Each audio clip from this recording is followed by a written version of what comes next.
V sobotu byl vlastně svátek 8. března MDŽ. Jo. Já jsem si ten den dala úplně volno. Od svého pana květináře jsem dostala krásné narcisky, které jsem úplně vonící přinesla do svojí oblíbené kavárny. A vlastně jsem si tam sedla a vedle mě u stolu seděly 4 ženy. Jedna měla 34 děti, druhá měla 40, žádné dítě, třetí nevím, kolik měla a vyplaskávala se poměrně hodně s maminkou. A vlastně tam seděli a ta čtvrtá nemluvila. Takhle to spolu jakoby řešili. A já jsem vlastně seděla vedle, došla jsem tam na vajíčka, chtěla jsem si odpočinout, chtěla jsem si udělat ten den pro sebe jako pro ženu, chtěla jsem vlastně si udělat jako volno. Ty ženy jeli a nešlo to jakoby neslyšet. Teď nadávali, stěžovali si na ty mamky a na ty tetky a tak. Mě to vlastně v ten den těch žen dovedlo k takovému jako zamyšlení. Tak jsem si sedla a napsala jsem na svůj LinkedIn hanka.krásová a i na Instagram takový post o tom, jak já to mám vlastně jako žena se sebou a jak já to vlastně vnímám to ženství v tom rodu. A vůbec jakoby v těch vrstvách jakoby okolo. A nebudu to říkat jakoby dlouze, ale v podstatě je to o tom že jsem poděkovala a úplně jsem si díky těm ženám, jak tam frflali a jak v tom furt šlapali v té dechtové řece, jo, a si uvědomila, jaký mám vlastně štěstí. Ono to úplně jako štěstí zvenku nevypadá, ale já se fakt tak cítím a asi jsem k tomu po té 50 dospěla a taky tím životem. Vlastně se stalo to, že já jsem poděkovala. Už já nevím po kolikáté, ale teď úplně tak jakoby veřejně svojí mámě za to, že nás ve 4 letech opustila. Mně byly 4 roky, bratrovi bylo necelého 3/4 roku. Já jsem vlastně tam ve zkratce popsala to, že se mi poděkovala za to, že nás opustila, protože to chtěla obrovskou sílu. Poděkovala se mi vlastně jakoby za to, že se potom po mnoha a mnoha letech, když mi bylo 26, ke mně vrátila, kdy jsem si ji vzala k sobě vlastně na starosti. Ona měla ztrátu paměti, byla na vozíku, těžká alkoholička, jako těžkou epilepsii, takže si ani nepamatovala, že nás vychovala. Ale já jsem poslední 3 roky se o ní jako starala, než ona ve 43 letech umřela a odešla. Že ona se ke mně vrátila úplně zlomená a zničená. A to taky chtělo odvahu. A já jsem rozhodně jako v těch 26 nebyla tak jako by vyzrála jak dneska. A bojovala jsem s tou zlobou, s tou zlostí. A říkala jsem si, bože, nemůžu vlastně nechat starého zlomeného člověka ležet jako na zemi, na ulici. A až jsem to psala v tu sobotu, tak úplně mě zamrazilo, protože já jsem ji vnímala jako vlastně, že byla stará, zlomená, zničená. A ten věk jsem si spočítala na té kalkulaci až při tom příspěvku na LinkedIn. A úplně jsem si uvědomila, že ona se ke mně vrátila, když jí bylo 40. Já jsem ve 40 porodila svého posledního syna. A ve 43 vlastně jsem spravovala naše poslední a stavěla naše poslední bydlení. A v 50 potom byl covid. Tam jsem vlastně se rozhodla skočit ze skály. Já tomu tak jako říkám, protože dneska máme téma rozhodnutí. Já jsem se rozhodla jednak vlastně se postarat o tu maminku a díky tomu se vrátit sama k sobě. A díky tomu nakonec jsem viděla ty souvislosti, proč ona je tak zničená. Co se tam stalo, že ji vlastně zlomili v těch 15, když objevili tu epilepsii, tak ji zakázali studovat, zakázali cokoliv dělat. Mohla udělat jenom to, že se brzo vdá, má děti, ty ji potom taky zakázali, čili ta její odvaha tam byla obrovská. A já tu odvahu vlastně jako dneska třeba žil. Jo? Takto vlastně jsem uvažovala o svým jakoby dní žen. Že ty ženy, že my jsme tady díky těm ženám, které vlastně byly jakoby před náma a ze kterých my jsme se narodili. A většinu z nich soudíme, na většinu z nich pliveme. Nesnažíme se je ani pochopit, ale už jen to, že oni přežili a dali nám ten život. A teď já jdu úplně někde dozadu, jo, už jak 30letá válka a já nevím, první světová válka, druhá světová válka. My tady Sudety, protože já vlastně teď sedím v Brně, ale pocházím od Pálavy, Kulova. Čili ty osudy těch žen, aby oni vůbec přežili a dali ten život, byly hrozně těžký. A většina z nich se obětovala, těch žen. Aby my jsme tady mohli sedět, aby právě. A za to já jsem vlastně tu sobotu děkovala všem těm ženám, nejenom ze svého rodu, ale vlastně na celé planetě. Protože já miluju všechny muže, ale musíme si upřímně říct, že ta cesta těch žen v tom mužském světě je prostě opravdu jako náročnější. Takže takový bylo jako moje MDŽ. A teď bych tady chtěla, já tady mám takový to tvoje okýnko a pak tě moc jakoby nevidím, tak bych to chtěla nějak oddělat. Teď jsem to zkusila zavřít a teď už tě vidím. To je super. Hanko, a já, jak jsem tě teď poslouchal, už předtím, když jsme se chystali na ten rozhovor, tak já tam vnímám, že to slovo odvaha jde vždycky ruku v ruce s tím slovem rozhodnutí. Protože rozhodnutí a odvaha, to jsou levá a pravá. Jo? To je ta cesta, kterou jde... Jo, tím se jde vlastně dopředu. A já s tebou úplně souzním v tom, že ženy potřebují být v tom světě těch mužů a v tom, jak je to v té společnosti nastavený, tak oni jsou vlastně mnohem odvážnější. A oni nemají na výběr, než být odvážné. Protože kdyby nebyly odvážné, kdyby nebyly rozhodné, kdyby se ženy nerozhodovaly tak, jak se rozhodovaly, tak my tady vlastně vůbec nejsme. A ona jim nikdy za to nebylo nějak dáno dostatečné uznání. Já se třeba snažím to alespoň ze své pozice napravovat. A vnímám to, že mateřství je vlastně jedna věc, takový jako lepidlo, který dokáže spojit náš rozbitý svět, protože všichni máme něco společného. A to je, že jsme se narodili mámě. To je něco, co spojuje vlastně všechny lidi na světě a my si to neuvědomujeme. A přesně jak si to říkala, že my máme tendence na ty naše předky tak nějak se dívat z patra, někdy na ně plivat. A já třeba přemýšlím nad tím, že kdybych byl já, jaký jsem dneska, v botách mé prababičky 3 generace nazpět, nebo pradědečka, jestli já bych byl schopen vlastně ustát a zvládnout to, čím vlastně procházeli oni. Protože my se máme dneska velmi dobře. A z té naší pozice se snadno oni odsuzují. Akorát my nevíme vlastně přesně, čím prošli a jaký rozhodnutí oni museli dělat. My málo kdy dneska musíme dělat jako opravdu těžká existenční rozhodnutí. Je to vzácný. Máme se docela dobře. A když mluvíme o ženách, tak já tam vnímám ještě jedno slovo, ale tím se dostaneme vlastně k oboru, ve kterém ty podnikáš. Ženy totiž v mých očích jsou mistryně balancování a vytváření rovnováhy. Protože muži, pojďme si říct, že oni mají poměrně jako jednodušší život, zatímco ženy mají na svých bedrech naloženo násobně víc a násobně víc odpovědnosti na té všední bázi, zejména když jsou mámy. A je to o neustálém hledání rovnováhy a balancování, tak aby vlastně ty věci dohromady fungovaly.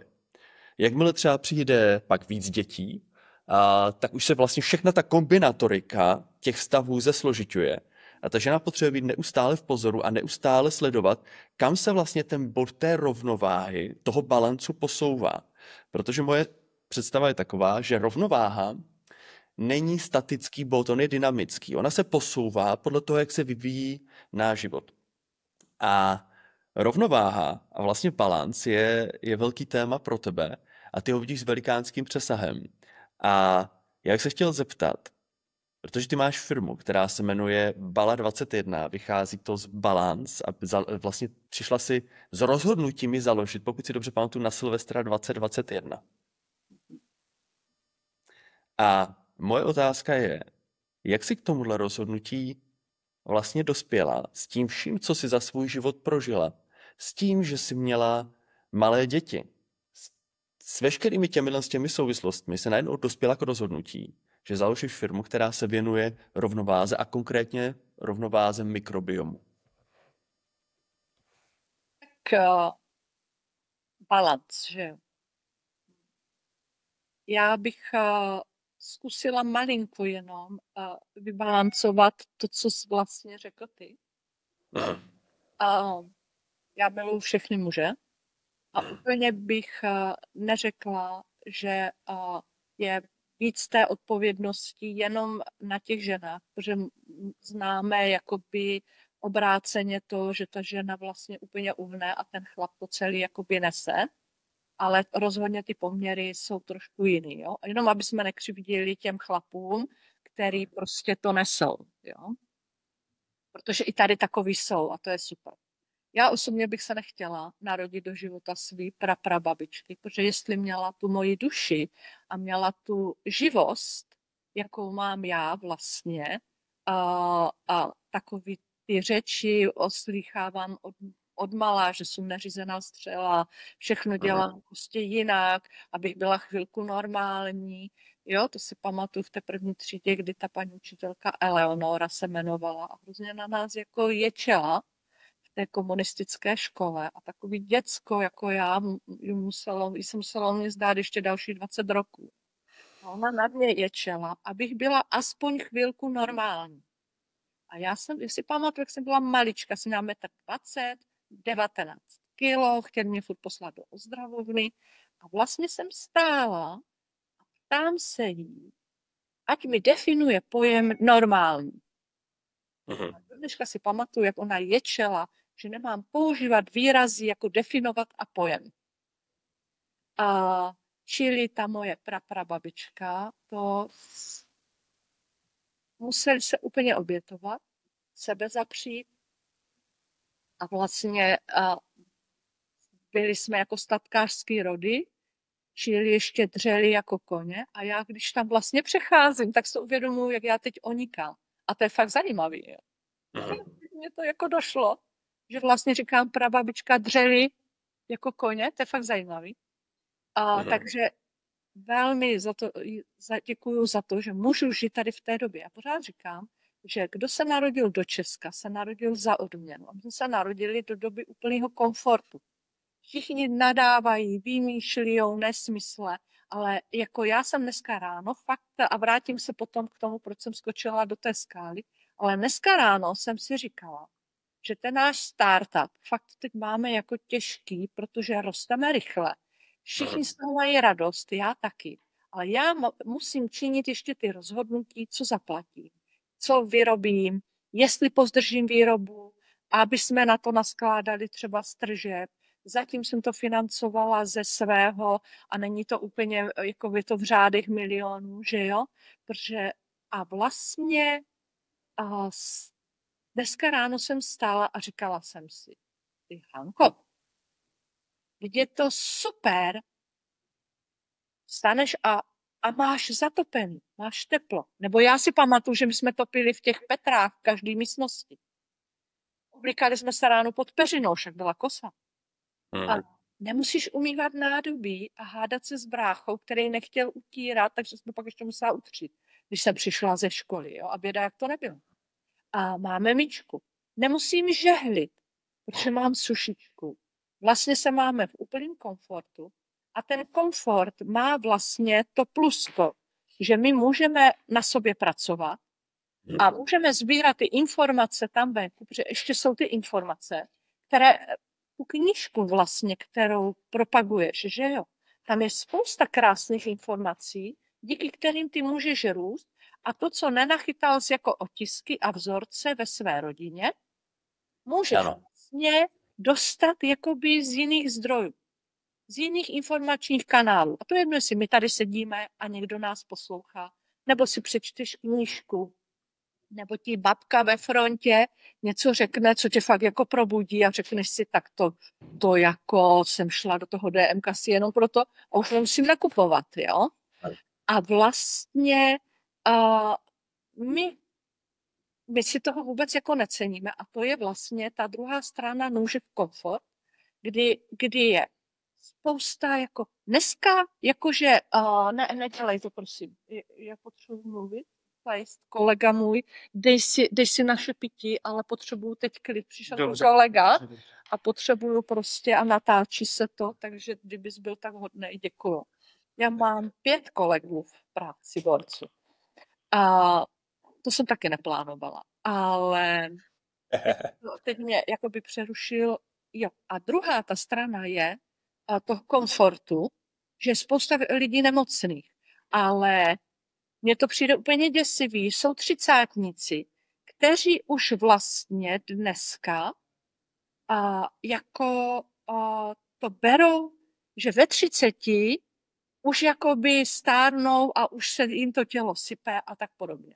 A tím se dostaneme k tomu mikrobiomu, protože já jsem si vlastně v tom covidu říkala, já nemůžu šít jenom roušky, musím dělat něco jiného. Dostala jsem se k té kombuše, což je fermentovaný čaj, ale nestačilo mi to. Byla jsem součástí nějaké firmy, jsem tam měla nějaký podíl, kde jsem vlastně jakoby pomáhala definovat ten produkt a tak, ale mně to nestačilo.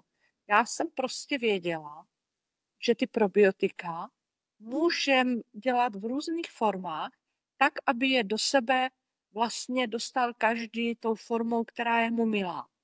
Někdo tím pitím na zdraví. A já si teda s dovolením rovnou dám. Někdo třeba jako bonbony probiotický, jako dětská. Nebo je žvíkačky probiotický. A nebo teď jsem musela udělat to rozhodnutí, že jsme vyrobili vlastně kapsle. Tady mám zrovna pro muže, pro ženy to ještě vůbec nemáme na e-shopu, to se teprve teď bude fotit jako produktovky pro rodinu od 3 let a pak jsem udělala to břicho. Úplně to gastro a nejvíc, co nám šly vzorky, je tady toho. To? Sleep and relax. A to proto, protože to je obrovský problém. Obrovský problém lidí dneska je břicho a spánek. Teď my si tady můžeme říkat, že všichni vědí, že by před spánkem neměli si pouštět prostě ty obrazovky a blabla. Ale ten komfort přináší, můj syn tomu říká, že vlastně většina lidí jede na okamžitou spotřebu, na okamžitý požitek, místo na dlouhodobý užitek. Jako každý ví, že nemá kouřit. A přesto vlastně ten požitek je takovej, že ten neužitek vlastně jako je teď nezajímá. Čili oni činí to rozhodnutí na základě krátkodobého požitku. A já jsem firmu poslední, doufám, startup po 50, o kterým se mi zdálo v roce 2021 na Silvestra jakoby fakt ten balanc, ale protože je to holka, tak jsem dala bala, jo, jako kombucha bala. A 21, že mikrobiom a rovnováha je téma 21. století. Tak vlastně oni to rozhodnutí dělá většina lidí na základě jenom té emoci okamžitého prožitku. Potom máme tu druhou stránku, kdy ty děti mají deprese, mají cukrovky, řežou se, aby se vůbec cítili. Ano. Dneska jsem četla 7 děcek, už jako zastavili, co chtělo střílet po spolužácích. A kde se to jako bere? Bere se to v mé generaci, v rozhodnutí těch Husákových dětí, že jsme se rozhodli pro okamžitý požitek. Tahali jsme v uvozovkách třeba ty děcka jako kočka koťata za sebou. Přišlo to takový to new age, čili žádné hranice, dětskový, všechno. A jo, já vždycky říkám, že největším nepřítelem v současné době dítěte je fanatická biomatka. Myslím to naprosto jako vážně, protože Ano. tetanus nevymizel. A říct, že nebudu očkovat proti tetanu, tak to jako já prostě to beru úplně jako nezodpovědné. Ale tam bych teď nechtěla zabíhat. Pořád se držím toho rozhodnutí. My neseme teď následky rozhodnutí, které jsme udělali před třeba 10-20 lety. A teď to můžeme brát zdravotně. Já jsem teď byla na takové jako té preventivní prohlídce. A doktor mě říká, podle věku už máte jak se to řekne, nárok na vyšetření na osteoporózu. Já jsem říká, aha, dobře. A on říká, musíte udělat tady takový dotazník, změříte se, vezmeme krve a všechny ty věci a podle toho, jaký vám vyjde biologický věk, tak podle toho ta VZP to potom jako hradí. Tak VZP mě to jako nezaplatila, protože můj biologický věk vyšel 38. Ale je to protože před 10 lety vlastně a něco jsem rodila. Abych mohla porodit, tak jsem musela se velmi dobře stravovat, cvičit, jíst byliny, vrátit si plodnost potom, co mi v roce 2003 chlapeček umřel, aby 2010 se na Vánoce další narodil. Čili jsem musela udělat to rozhodnutí, že musím udělat i přes ten diskomfort ty věci pro sebe. Ano. A já říkám, já tomu rozumím, protože jsem měla tu rodinu alkoholiků, že prostě se vám nechce, že chcete požitek. Tak já jsem zkusila udělat probiotika jako požitek, aby to pak mělo dlouhodobý užitek. A pije se to dobře, že jo? Já ti řeknu úplně na rovinu. Já, když jsem poprvé viděl někoho, kdo si doma pěstoval kombuchu a přivolnil jsem k ní, tak se mi udělalo špatně. A už jsem to v životě jsem kombuchu nepil. První kombucha, kterou jsem pil, byla od tebe. A kdybych nevěděl, že je to kombucha, nebo tak, já jsem nevěděl, že je to kombucha. Já jsem si totiž jenom přečetl, je to probiodrink, takže si to dám, to bylo u Verči Machat. Teďkom vlastně podnikatelském klubu, jsme tam součástí. Přesně tak, podnikám česky. A tam jsem ochutnal. A teprve zpětně, když jsme spolu komunikovali, tak mi došlo, že vlastně to probio je z kombuchy. A já bych to vůbec nepoznal. Se Zuzanou, mojí ženou, jsme tady vypili celou basu za týden, kterou si nám poslala. Děkujeme, protože vlastně plánujeme teďkom spolupráci na festival bohatství, který budeme mít v létě. Ale já se teďkom jako vrátím od té kombuchy zpátky k věci, kterou si tady vlastně pojmenovala, že tvůj 14letý syn říká, že my jsme vlastně upřednostňujeme ten požitek. A ty jsi krásně vlastně na to navázala, že my jsme odpojení od těch našich těl. A když jsme spolu naposledy mluvili, ty jsi řekla famózní informaci pro mě. A to bylo, že vlastně my svým způsobem tím střevem přemýšlíme, že do jisté míry se podle něj rozhodujeme. Že to je nějaká jako zpětnovazební systém a on tam všudy kolem toho střeva putuje bloudivý nerv. A málo kdo to ví, že ten bloudivý nerv je zavěšený na tom tenkým střevě. Jde ti přes celé tělo až sem vlastně. A tam válí miliony synapsí. A vlastně hormony podle toho proudí nejenom na trávení, ale i na to spaní. Proto jsem udělala na to spaní, že jo. A i testosteron. A plodnost je tam. Je tam prostě naše nálada. Je tam naše imunita. Já vím, že je to takový kec, druhý mozek, ale dneska se ví, že už to úplně jako není kec. Přesně tak. A teď vlastně přicházím k takové té moudrosti, kterou jsem mnohokrát slyšel v Americe a v Čechách máme proto možná taky jako výraz máme, když má někdo motýlky v břiše, Ano, tak je to zpětná vazba, jo? Něco nám to říká. V Americe, v anglicky mluvících zemích existuje pojem gut feeling, to znamená, jaký pocit máš vlastně v břiše, že se podle toho člověk rozhoduje. A já teď vlastně vnímám, že nejenom, že to rozhodnutí a odvaha jsou velmi silný témata ve tvém životě, já mám pocit, že celá Bala 21, to, co vlastně děláte a kam míříte, z mýho úhlu pohledu, teďkom Hanko, jo, teď ti řeknu moje a proč jsem tak nadšený, že ten rozhovor dneska máme a proč si tolik mluvit vlastně o bale a o probioticích.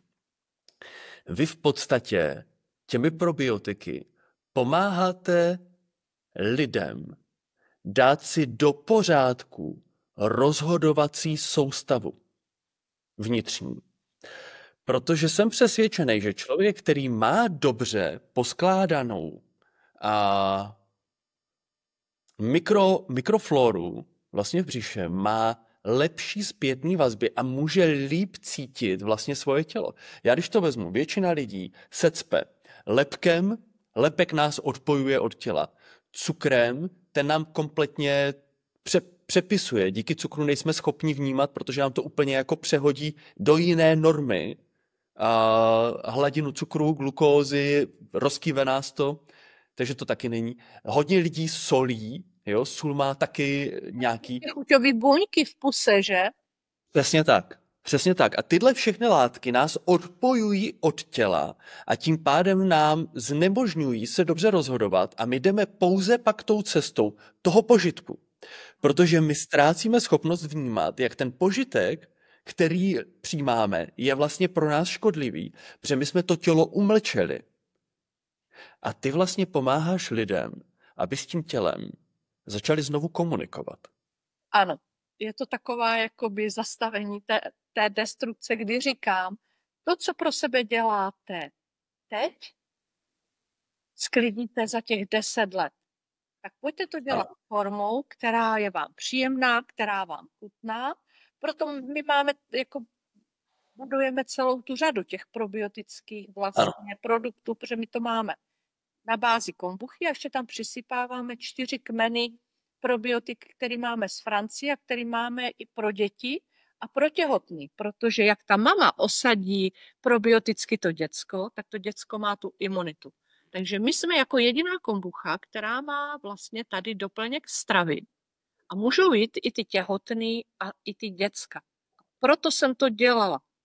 Jo, tím jsem začala. Takže musíš si představit, že já jsem 29 let měla třeba jakože realitku, svoji první firmu jsem měla v 25 nebo ve 24, v 25 jsem vydělala první milion a tak.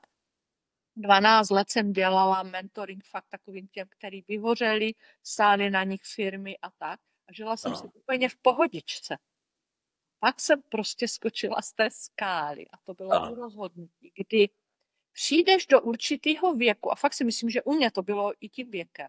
A vlastně jsem si řekla, že není možný jakoby pomáhat furt jakoby jednotlivě. A vlastně, že musí být ta cesta jako plošně. A že to nemůže být od vrchu, ale vlastně od spodu. Potřebuješ pomáhat od spodu. A co je od spodu, že? Tak od spodu máme vylučování, když to tak vezmeme, od spodu máme uzemnění, od spodu máme to, jak já se cítím, jak my postupně si zvykáme na to, že nevstaneme pořádně z té postele, že vlastně já jsem ohrožený druh živočišný, jako můj kamarád doktor řekl, že mám prostě nestandardní tělo savce, že jsou nestandardní savec, si ze mě dělá vždycky srandu, protože mám štítnou žlázu v pořádku, cholesterol, dobrý tlak, prostě jsou úplně, musím to zaklapat, úplně zdravá. Jako moji 3 kolegové lehli na chřipku, já jsem s nima byla a já jsem jako ready. Ale ten, co jí ty naše probiotika v kapslích a do toho pije tady tohle, tak ten to nechytil, stejně jako já. Takže ti borci už taky začali ty kapsle. Jo. Ale je to je to o tom, se trochu rozvášnila, omlouvám se, ale je to Povídej. o tom, že když spravíš, ta mamina, když dostane šanci pít něco k té vodě a k čaji, co jí chutná, a porodí potom to děťátko, to se dobře osadí mikrobiomem, tak má úplně imunitní jiný stát. Když starý člověk spraví ten mikrobiom, má vlastně úplně jinou cestu do žití. Když čtyřicátník, který je vyhořalej, si vezme potom naše kapsle, ve kterých jsou byliny, které jsou prevence proti prostatě, které jsou vlastně na ten testosteron a spraví to střevo, který je zapojený až sem a běhají ty hormony, tak upraví tu hladinu testosteronu a přestane být unavený, tělo jeho začne fungovat líp, líp se začne čistit. My třeba dáváme tady do té s modrým puntíkem peliněk. To dáváme i do kapslí gastro, to belly břicho, protože to je úplně zapomenutá kytka. Peliněk ti vyživuje a čistí játra, žlučovody. A játra, to není, že játra mají čistit jenom ti, co chlastají. Játra by měli si čistit všichni. A to proto, protože je to náš největší orgán, který udržuje potom ty naše buňky čisté. Všechny ženy po 30 se dneska ví z výzkumu, že vlastně pokles hladiny estrogenu má přímý vliv, a zase jsme u toho bloudivého nervu, na kvalitu mikrobiomu ve střevu. To znamená, každá žena po 30 by měla jíst jakékoliv probiotika, které se ale dostanou až do tenkého střeva. Protože tady máš kyselé prostředí, tady v žaludku máš kyselé prostředí a až v zásadě ten prostředí toho tenkého střeva, když oni se rozbalí, tak se vlastně můžou fungovat. A ty naše probiotika, když dlouho fermentuješ ten čaj, tu kombuchu, tak oni, aby přežili v tom kyselém pH, mně nestačí ruka na tu obrazovku, tak se vlastně musí jako zapouzdřit. Ano. Oni se tady nikde nerozbalí. A já to všude říkám, kdyby to byl můj příběh, tak já žádnou kombuchu, která musí být v ledničce a prodává se, nepiju, protože má plísně, má alkohol, má spoustu cukru, který vlastně jako není úplně ideální, ale nemá zapouzdřený ty probiotika. A je to, jako bys vypil kysané zelí, po 3 dnech, když ho založíš, no tak tě to tu spálí. Tak ta kombucha tě spálí taky, ale necítíš to hned. Čili vlastně jako a každý si tam může napsat to kombucha, ale až tam budu mít doplněk stravy a projdu to těma laboratořema a prostě schválí se tou certifikací, tak si řeknu, můžu to dát někomu, kdo je onkologicky nemocný, kdo prostě jako má malé dítě a tak podobně. Jo? A to je ta doba těch požitků. Dneska si můžeš vlastně vyrobit a napsat, co chceš, a vlastně to obrovsky škodí tomu tělu. A teď nemyslím jenom ty Ečka. To je obrovské téma dnešní doby. My na jedné straně, my když jsme dělali tu certifikaci, tak nám třeba vyhodili fialku, že nesmíme dát kytku fialku do těch naspaní. Jo, fialka obsahuje spoustu minerálů, my jsme ji jako děcka sbírali na hřbitově prostě pod tou pálavou a jedli, a dneska ji nemůžeš tam dát, protože to není potravina nového typu, čili nebyla schválená po roce 78 a blabla. Ale pak si vezmeš nějakou čínskou polívku, kterou si zaliješ horkou vodou, anebo si vezmeš něco v nějakém fast foodu, a kdybys to dal do laboratoře, tak to nikdy nesníš. To je zase, to je ta doba těch dualů. A my každý den po nás se chce, aby jsme činili ty rozhodnutí. Ale my dáváme přednost, jsme hrozně unavení.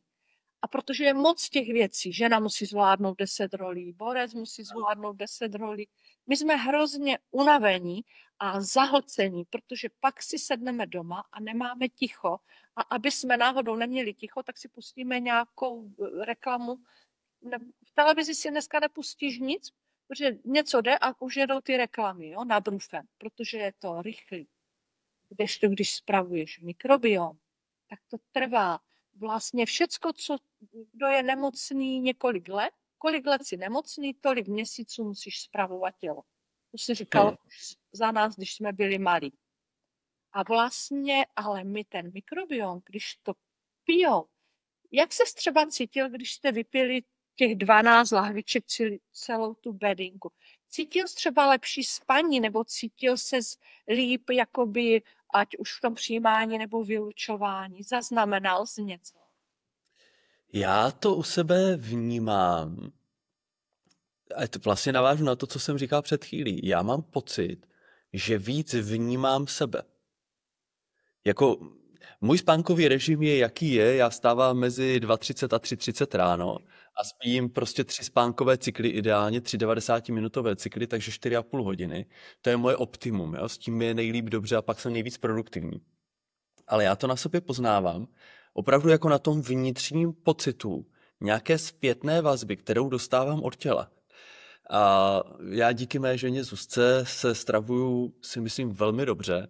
My jsme všeho všudy tady založili v Třebíči první českou iniciativu zóny dlouhověkosti. A probiotika k tomu obrovsky patří. Jo, tam to je ten základ, jo, to je ten střed, bych to řekl, to je ten střed, ze kterého vlastně ten člověk jako vychází, jo.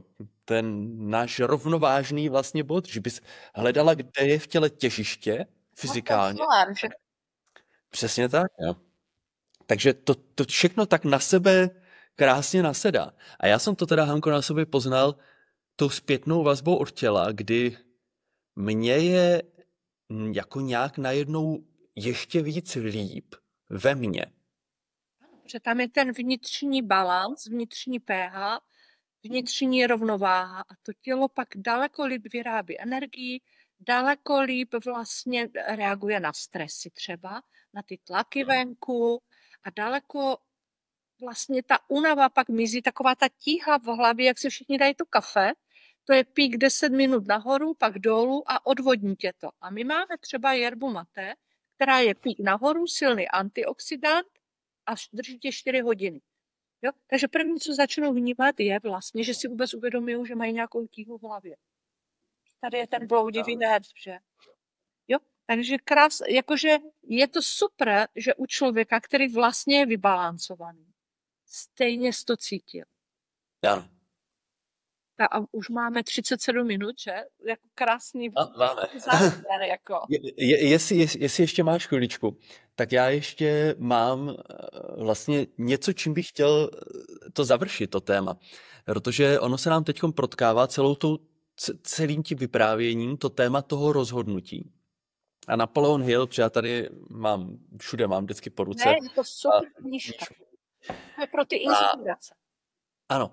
A Napoleon Hill, jeden z těch principů 13, který říká, že vedou k úspěchu, které získal z toho výzkumu, tak právě je tam rozhodnutí. A co bylo zajímavé, že Napoleon Hill už před těmi téměř 100 lety vytvořil program nebo takové principy, které vypozoroval k dobrému zdraví, k tomu, aby lidé byli zdraví a čemu se mají vyvarovat. A já jsem přemýšlel hodně o té jeho době, kdy lidé žili svým způsobem tím, že měli méně možností, co jíst, co konzumovat, tak měli méně pokušení. Dneska ta doba, opravdu ty nůžky rozhodovací, jsou doširoka roztažený. Ta zahlcenost. Ano, přesně tak. On o tom mluví... Ano, on o tom krásně mluví dokonce Marian Jelínek, bývalý coach Jardy Jágra, spoluautor jedné knihy, kterou jsme s mojí ženou psali také s First Classem, která se jmenuje Odolnost. A Marian Jelínek mluví o tom, že člověk by se měl v té dnešní době vlastně, že podstatou té svobody, aby člověk uměl ovládnout svobodu, protože jedna věc je mít svobodu a druhá je umět mít svobodu. My jsme teď v době, že máme svobodu, to znamená, že můžeme cokoliv. Ale to, že můžeme cokoliv, nás paradoxně ničí, protože my neumíme s tou svobodou naložit. A ta svoboda, to umění naložit s tou svobodou je umět se rozhodovat a omezit dobrovolně tu šíři těch voleb. To znamená, hele, je velmi jednoduchý nejíst sladký, když to nemám doma. To je úplně jednoduchý. Jo? Ve chvíli, kdy nemám doma čokoládu, nemůžu si dát čokoládu. A je to jedna z cest, jak vlastně ta svoje rozhodnutí upravit. A Co já se tebe chci zeptat úplně na závěr, je, jak ty vnímáš u sebe proces rozhodnutí. Protože když ses rozhodla na Silvestra 2021 a hned si věděla, jaký bude název a čemu se budeš věnovat, tak prostě to bylo rozhodnutí. Dneska jsi několikrát říkala, že v aktuální fázi, kdy extrémně rychle rostete, se potřebuješ rozhodovat, kam vlastně budete kapitál dávat. A jedno z rozhodnutí, které jsem musela udělat, je, jestli budete vyrábět v Česku a pro Česko, anebo jestli budete vyrábět v Česku a pro svět. A já vím, že tvoje vize je vyrábět nejenom pro Česko. Proto už máte taky nejenom české stránky bala21.cz, ale taky bala21.com. Který musíme hodně teda vylepšovat, ale máme je. Ale pro ten svět to máš pravdu, protože to je to, že my jsme všichni propojeni. Já jsem o tom úplně přesvědčená. Takže nejenom Česko, nejenom Evropa, nejenom Amerika, nejenom Asie, nejenom Afrika, my jsme všichni propojení. A myslet si, že když někde se něco děje, tak mě se to tu netýká, je krátkozraky. Protože nakonec stejně to sem přijde a stejně nás to jako doběhne. Jo? Takže všechno se vším souvisí. A v té dnešní době zahlcenosti ten balanc, nevadí, že si dáš čokoládu, ale dej si ji dopoledne. Nedávej si ji večer. Mysli na to, že to tělo potřebuje minimálně 12 hodin bez jídla, a teď to myslím vážně, a to jenom potom voda a třeba bylinkový čaje, 12 hodin bez jídla, aby se strávily všechny ty šťávy a aby se mohlo vůbec vyčistit. A pak potřebuje spánek do půlnoci. Aspoň minimálně 1,5 hodiny, protože do půlnoci spánek nejvíc čistí ten náš mozek a tu naši zahlcenost.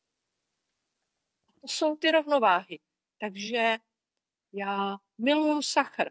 A co jako? Tak si dám sachr a dám si ho dopoledne v sobotu na slunku. A užiju si ho, úplně si ho užiju. A vytvořím tím tolik radosti, ze který prostě to okolí vlastně se jako načerpá. Čili ten balans, ta rovnováha. Proto říkám, bala jako zkrátka balans, ale 21, že téma 21. století je rovnováha. Ve stravě, ve spánku, ve vztazích, ve vztahu k sobě, ve vztahu k tělu, ve vztahu k ostatním, ve vztahu v politickém uspořádání. A těch rovin, ve vztahu k dětem, a takhle bych jela.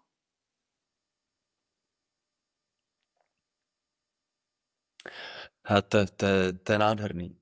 Protože teď vlastně jsem si uvědomil, že my jsme se díky té době a těm rozevřeným nůžkám možností začali pohybovat od extrému k extrému. My jsme ztratili ten střed, my jsme úplně jako rozkývaní a vlastně to téma toho, co děláš, přesně tak, je vlastně vrátit se do toho jádra. A jak se do něj vrátit? No začít u toho jádra. A vrátím se vlastně k té otázce.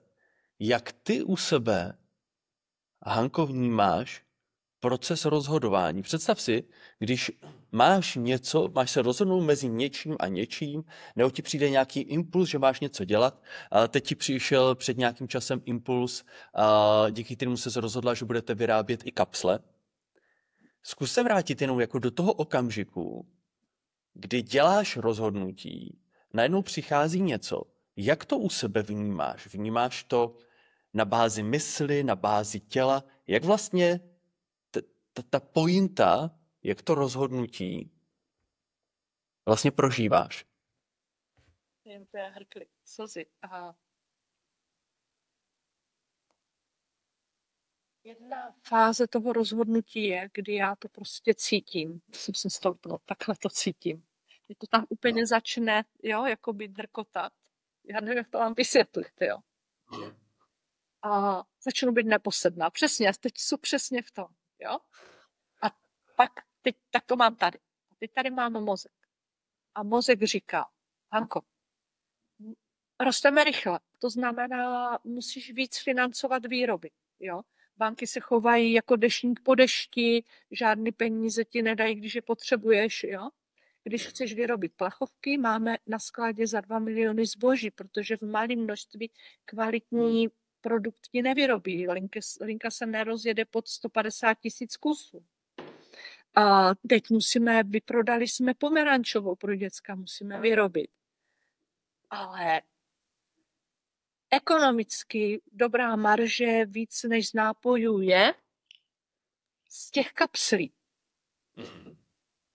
A teď ten mozek říká, my potřebujeme vyrobit ty kapsle, protože tam máme lepší marži, protože to chystáme rok, máme to celý graficky udělaný, je to prostě udělaný. Tak já si vezmu papír a teď si napíšu plus a minus. A potom si sednu do úplného ticha a já to teda umím úplně zastavit ty myšlenky. A vlastně je to jako, že jenom sedím a vlastně jakoby naciťuju. A pak to prostě přijde a já skočím vlastně. Pro ostatní to vypadá, že jsou pak neřízená střela. Že skočím z té skály, protože to prostě tak cítím, ale vzala jsem v potaz i ty logické jako věci.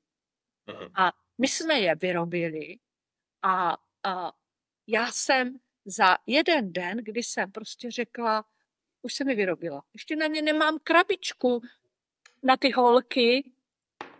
A jo, protože ta je teď v tiskárně, musí přijít, musíme je složit, ale 20 mi jich zmizelo z ruky na první den. A já vím, že těch 300 000, kterých jsem ze svýho do toho vložila a mohla jsem je použít na něco jiného, na marketing můj kolega tady chce a tak podobně, jsem udělala dobře, protože moje břicho, i když tady se to teď třese a opravdu si říkáme, buď nám někdo půjčí na zvýšení výroby, nebo musíme pustit někoho do firmy a hledáme nějakého prostě investora, který bude ale normální. A nebo to zvládneme zafinancovat prostě z těch tržeb a prostě půjde to. Takže tady se to třese, ale tady uvnitř mám úplně klid. Protože já vždycky, a teď se vracím k tomu tělu, já vždycky poznám, že jdu dobře, že nejsou na odbočce, když jsou zdravá. Když moje tělo je vlastně úplně zdravý. A já jsem tady toto udělala. A dýcháš a říkáš si, bože, jako. Ale moje tělo i po tomhle skoku, a prostě je to tlak. Tělo zdraví. Takže já doufám, že se sejdeme tady příště a náš startup bude pokračovat v pohodě. Ale já vím, tady uvnitř, a poznám to fyzicky podle toho těla, že zůstalo zdravý, protože já to hned somatizuju. Ty barometry zůstaly, že vlastně že nejsem na odbočce. Tak, komfort, diskomfort. To je ten barometr. Krásný. Hanko, krásný. Tohle je totiž to, co jsem si přesně přál dneska během toho povídání. Já jsem to úplně viděl, jak to k tomu míří. Protože jsem si přál, abychom dokázali posluchačům vlastně předat nějakou pointu, jakým způsobem se rozhoduješ. Jak to vlastně u sebe vnímáš. Každý člověk je jedinečný, každý může mít ten proces mírně odlišný, ale umět se rozhodnout správně a s odvahou pak vykročit, protože jedna věc je učinit to rozhodnutí, druhý je následovat to rozhodnutí. To rozhodnutí je ta kratší část. Následovat to rozhodnutí, to je ta dlouhá. Skok. Přesně tak. Přesně tak. A jak člověk udělá jeden krok tím směrem, tak udělá druhý, třetí a vytrvat. A vím, že hodně lidí si dobrá rozhodnutí velmi často sami sobě rozmluví. Jo, různými pochybami, vším možným. A já u tebe vnímám, že ty máš takovým zvláštním způsobem svůj život velmi pevně v rukách, ale paradoxně tím, že ho pevně nedržíš, ale jako by ses nechala vést. Je to jako paradox. A Říkám to správně? Vnímám to tak? A já tomu říkám, že přišlo v mém životě období, kdy jsem tu úplně kontrolu vyměnila za tu důvěru. Je to Ano. takový ten příběh z nášho, že vlastně jsou dva lidi a dostanou hromádku písku na dlaň a fouká větr. A kdo bude mít víc písku za 12 hodin? Tak jeden ho takto chytí, takhle ho mačká, aby ho udržel. Ale samozřejmě to ti tady protýká těma prstama. Když fakt Ano. udržuješ, tak máš málo. A druhý tu dlaň nechal otevřenou. Větr sice část odfoukne, ale zůstane víc. Když máš těžké dětství, snažíš se ze začátku tu kontrolovat všechno, aby tě nic nezranilo. A nebo můžeš jít tou cestou důvěry, zpracovávat ty traumata a vědět, že když máš dobrý barometr a dáš k tomu hlavu, čili balans, že vlastně jdeš tou cestou důvěry. A tam já jsem dospěla. Tou cestou. Nádher. Ale je to těžké. Někdy je to pro ostatní nesrozumitelné. To by se z tady těch mých 5 borců mohl zeptat, že někdy jako, a já vždycky řeknu, borci, nezlobte se, ale je to moje firma a já to tak cítím. A ono se to potom ukáže, že je to dobrý, ale je to pro ně náročné to někdy ustát se. Je to tak. A to je téma, který si můžeme nechat na příště, protože ty si prožila v životě obrovskou spoustu velkých věcí, včetně klinické smrti, včetně toho, že si viděla svoji budoucnost dřív, než nastala, co se týká dětí, včetně toho, kolik si v kariéře toho dosáhla a jakých úspěchů. A já tam mám jednu věc, jak jsem to už ti říkal, než jsme začali natáčet, že vnímám ve tvém životě spoustu jako nekonečně nepravděpodobných souvislostí a symbolů. A hodně u tebe vnímám, že to slovo rozhodnutí, odvaha, že to je ještě má blízko k intuici, kterou jako žena budeš mít ještě mnohem silnější, než ji mývají muži, protože ženy mají přirozeně mnohem blíže k intuici, protože mají blíže ke svému tělu, protože se svým tělem toho odžijí mnohem víc, než odžijí muži. Muži mají zase jiné benefity, jiné přednosti. Nechci to porovnávat, moc pěkně si to z kraje vybalancovala. A to moje mužské sebemrskačství, ke kterému tam jako chviličku mohlo vypadat, že dochází, ale a rád bych se vrátil v příštím rozhovoru k tématu intuice a rád bych pozoroval, jak vlastně společně pozorovali, jak rostete, jak se rozvíjíte, protože nás jako zákazníky se Zuzkou už máte, jo, to je jasný. Děkuji. A já jsem šťastný, že vás budeme mít na festivalu bohatství a že vás budou moct všichni návštěvníci ochutnat balu. To se těším, přivezeme čipovanou. Ano. A vlastně jsem nesmírně šťastný za to a přeju vám a moc přeju a žehnám, abyste teď tu fázi toho růstu zvládli dobře, protože podle mě jste kandidáti na to, abyste pomohli naší zemi stát se exportní velmocí. Protože ty jste už slyšela, my jsme se poprvé viděli na nakopávači roku na naší konferenci před rokem a 2 měsícema v zámku Valeč. A ty víš, že máme misi v rámci myšlení bohatství vynést naši zemi zpět mezi 10 nejvyspělejších zemí světa, kam jsme před 100 lety patřili. A jeden z těch dílků je, že se staneme exportní velmocí vynálezů, tvořivosti, výrobků, produktů, služeb. Fyzicky, něco, že? I fyzických, přesně tak. A já tady vidím, že to, co děláte, to, co máte, zbývá mi poslední, takže budeme objednávat. Dneska už jsem jednu vypil. To, co děláš, kam míříte, tak k tomu ohromně přispívá. A je to obrovsky inspirativní. A já vám přeju všechno dobrý, celé firmě. My vás podpoříme alespoň jako zákazníci a alespoň tímhle rozhovorem. A já se budu těšit na příští rozhovor, Hanko. Je něco, co bys chtěla závěr ty sdělit? Máš něco na srdci, co cítíš, že bys chtěla povědět?